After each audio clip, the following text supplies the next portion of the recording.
So let's take a look at the summer calendar. We've got weddings, we've got backyard barbecues, all kinds of get-togethers, people doing all kinds of things.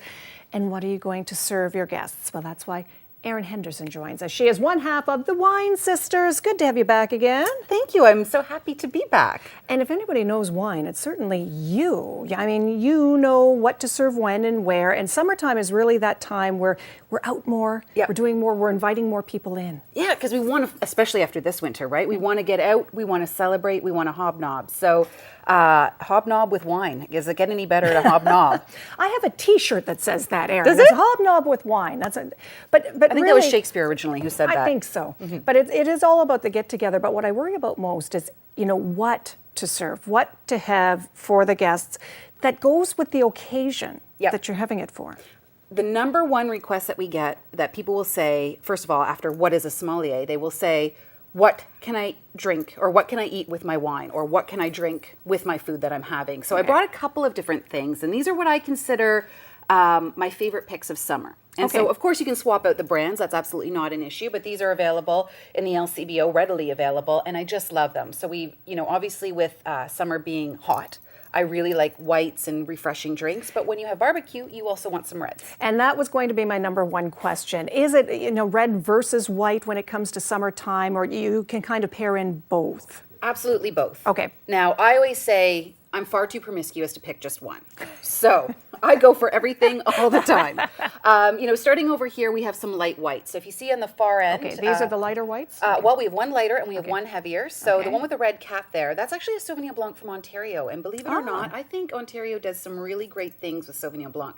I think that we have a great climate for it, a great soil for it. And the Sauvignon Blancs that I've tried are certainly excellent wines, and I've really enjoyed them. So, you know, Sauvignon Blancs are great for when you are sitting poolside. You serve them nice and chilled. You can have them with market fresh vegetables. You can have them with ceviches, like cold soups. Nice. Yeah, really great options. Chicken kebabs and tzatziki, that kind of stuff. Like just really delicious. And I have to ask, what would the temperature of a Sauvignon Blanc be? What temperature do you want to keep it at? Right, now ideal in Celsius. A lot of the wine, the temperatures that you'll see recommended in wine magazines and things like that will be in Fahrenheit, and I can't do that kind of conversion. So I like to say in Celsius terms, I would say 10 degrees, 8 degrees, like really nice and chilled. And that's the optimum. I mean, you really do get the best flavor. You know, sometimes people wonder, does it have to be? Like if I just pull it out, it can be.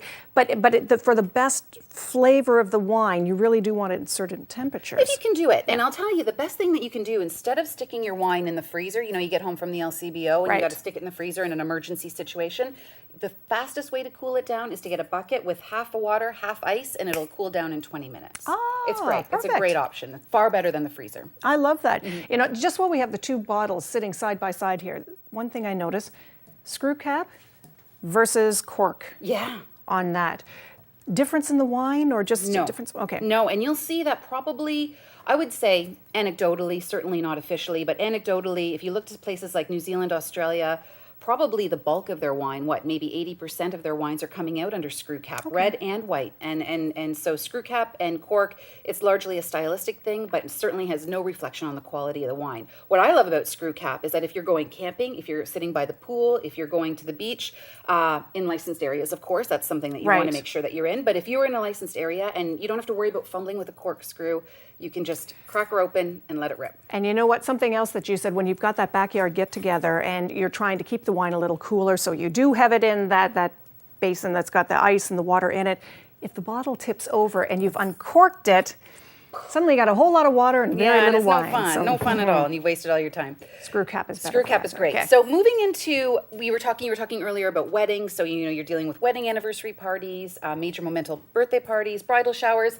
I love sparkling. I love sparkling all year round, of course. But this particular one is called a Crémant, which means it's a sparkling wine that's outside of Burgundy. But Ontario makes fantastic sparkling wines. Prosecco, everyone's favorite. Yes. Cava's another favorite, and they're Spanish $15 or something like that, $12 in some cases. This one I think came in around $10 or something. It's just fantastic. So when you're having a ton of people over for a celebration, it's nice when you can have these wines that are under $20. So that way you have a backyard full of people, but you're not breaking the bank. Absolutely, and it just feels a little special. Yeah. You've got that sparkle, and there's something about summer. I do crave a sparkling wine more in the summer than any other time of year. Yeah.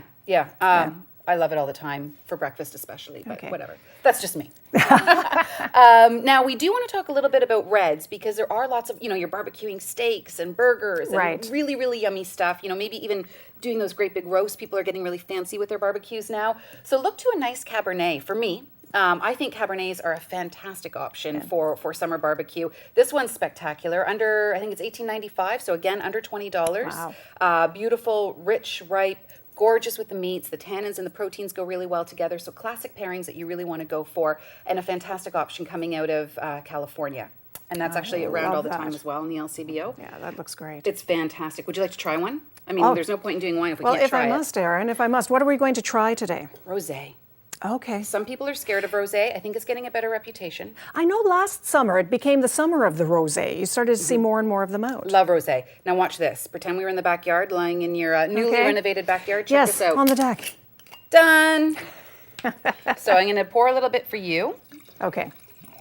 and that will be for you, and this will be for me. I just switched those wine glasses around. I'm not too sure. Can think I it's 'cause I'm ask you, being left-handed. as you are the sommelier, can I ask you a question? What exactly is a rosé? Okay. I always, you kind of think, oh, they took a little white, they took a little red, they mixed it to make it a rosé. And sometimes if you're short on time, maybe that's what you do. No, but in the wineries, typically what they'll do is you'll have a Pinot Noir rosé or a Shiraz rosé, or they will take a red grape. And how you make red wine, basically when you crush the grapes, you let the juice macerate with the skins, and depending on the length of time and depending on the grape, you'll end up getting a certain degree of red wine. Right. For the blush wines or the pink wines or the rosé wines, what you'll end up doing is you will take your rosé and you'll take your red grapes, you'll crush them, and you'll macerate them with the skins for a shorter amount of time. And Okay, then- so it doesn't get quite the color in it. It doesn't have, okay. Exactly, but what I love then about rosés is that they give you a really nice option. They sort of straddle between white wine and red wine. So this fantastic option with barbecued salmon, with roast chicken, with turkey burgers. Like you have a whole array of things, or you can just, sit there and sip it. And it just looks pretty. Isn't it I gorgeous? love the smell when know- you nose that. It's beautiful. Yeah, raspberries and cherries. This is one of the more iconic blushes coming out of Niagara, Ladybug from Malivoire. So really fantastic winery. I love that. I love it too. And this would be, to me, a good general purpose Mm-hmm. have on hand for when somebody stops by. All kinds of great advice. Check out the Wine Sisters website. Get ready for an entire summer of backyard entertaining. Thank so you so excited. much, Erin. Cheers. Cheers. And we're back with more Daytime in a moment. Stay with us.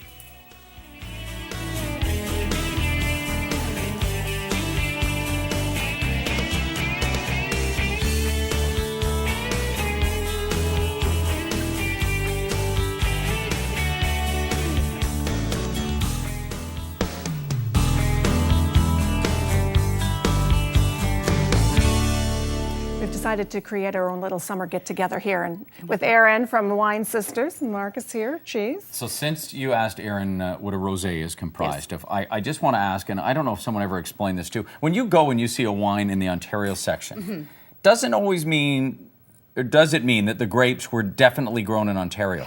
I love that you're Like digging some- deep and asking the hard No, but questions. sometimes you will you not get a mix? They're allowed to mix It a certain depends. amount? So if you get VQA, then Yes. those are 100% Ontario grapes. And- VQA 100%, Yeah, okay. and from the area Vintner's that, Quality Assurance or something? yes. Okay. And Vic's so Quality Assurance. yeah. yes. And then a lot of people, yeah, anyway. So, but sometimes you'll have something that's called the Canadian International Blends, or the ICBs. And that actually means that they can have a very small portion, sometimes almost an insignificant portion of Canadian grapes. And some of it can come from Chile, like Oh, you're 90% kidding? or 95%. Will that still be the Okay. in the Canada It department, will though? be in the sort of the general list or the main section Oh. of the store, and it'll say International Canadian Blends. So those are, and if you love them, then great, drink Yeah, them. yeah, yeah. There's But they're nothing not to say that they're not. true But grown here. they're not 100% Okay. Canadian grown, or Ontario, or whatever the case might be. Niagara, Prince Okay. Edward County, Lake Erie, North Shore. And for some people, it really makes a difference. They like to have their Ontario wine. They like to support local. They like to do Absolutely. all. And I've always said I'm a big fan of drinking what you enjoy. I don't care what you're drinking as long as you're drinking. Thank you, Erin. Yeah. I appreciate you encouraging And- me to drink. Yes, that's what I do. But if you are interested in something that's a little bit more premium, great. I know what you mean. It's nice to have a bit of both. If Yeah. you're lucky enough to try something new, that's a wonderful thing. And we're lucky that we have you to kind of walk us through all of this. But I know when I go to the LCBO, they're a wealth of information if you just ask. And sometimes you get a little intimidated. You think, oh, I don't want to ask. But they can ask. They can answer your No, that's what questions they're for there you. Yeah. for. Whether you're at a restaurant, whether you're at the LCBO, whether especially if you're at a winery, people love to talk about this stuff. And if they're busy at the LCBO, just open it and try it yourself. I would. They may not have the time. they come running, it's an They will be immediate- there to help you in a second. That will get you a and by the way, you mentioned it's nice to have Erin around. Well, you can hire yourself and your sister, right, to do tastings and things like Absolutely, that. we will come to your house, office, hotel room, whatever. Not hotel. Sorry, I What? meant. I don't know how that. Sometimes we do bachelorettes, and it's they. Yes. We have Gotcha. them at. You know what I mean. I'm going to stop talking. But you can Do go you to the always website. have a foot with your wine? Do you like enjoying a foot in your mouth with your Generally. wine? Is that it? Yeah. We've Generally, learned you can drink with anything, Mark, because a people little blush have goes with events. They anything. sometimes I have them know at what you hotels. Okay. I know what you mean, sister. Sing it. Let's Have a another. great day.